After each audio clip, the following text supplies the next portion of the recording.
Hindi umano simpleng aksidente lamang ang pagkakabangga ng bus sa lalaking inakusahan kamakailan ng pambabastos sa isang ginang, ayon po yan sa kanyang kapatid.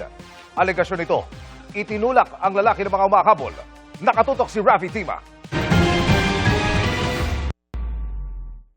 Lunes noong nakaraang linggo nang ibalita namin kung paano nabangga umano ng bus ang lalaking ito matapos umanong mambastos ng isang ginang sa barangay E. Rodriguez, Quezon City. Pero ngayong araw, lumapit ang kapatid ng lalaki sa GMA News at sinabing hindi simpleng aksidente ang pagkabangga sa kapatid. Sa CCTV footage na ibinigay sa kanya ng isang establishmento, makikitang tumatakbo ang lalaki at hinahabol ng dalawang kabataang lalaki. Kitang tila sinusuntok siya sa likod ng isang humahabol. Sa isa pang CCTV, kitang nagdire-diretso ang lalaki sa dadaanan ng isang paparating na bus, kaya nabangga siya. Ayon sa kapatid ng nabanggang lalaki, kitaan niyang itinulak siya ng isa sa mga binatilyo. Sinadya yun, sir. Kasi may suntok at may tulak eh. Tapos nung sinuntok ng dalawang beses, yung pangatlo tinulak, sir, ng parating na bus. Alegasyon ng kapatid, tila ipinagawalang bahala ng barangay ang insidente lalo pat ang CCTV footage na ito kanila daw pinabubura.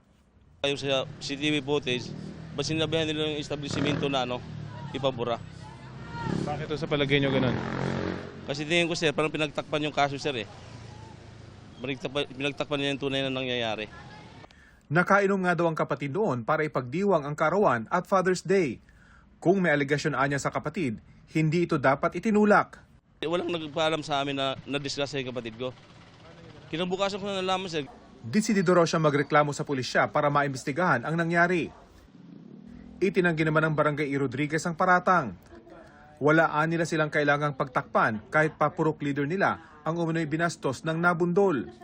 Wala daw talaga silang CCTV ng pangyayari bago mabangga ang biktima dahil bagong kabit ang kanilang mga kamera. Yung CCTV, yung bandang New York, tsaka Ermin Garcia, June 23 lang po talaga siya nagkaroon po ng CCTV.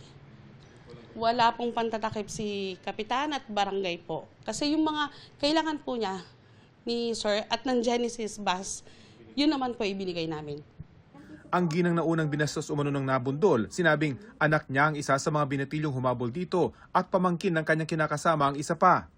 Siyempre tayo bilang nanay, pinagtatanggol lang din po tayo ng anak natin. Hindi ko naman po akalain na mapupunta sa ganito o ganitong aksidente po. Kahit po ako nalulungkot sa nangyari kasi unang-una kasi ako yung binastos.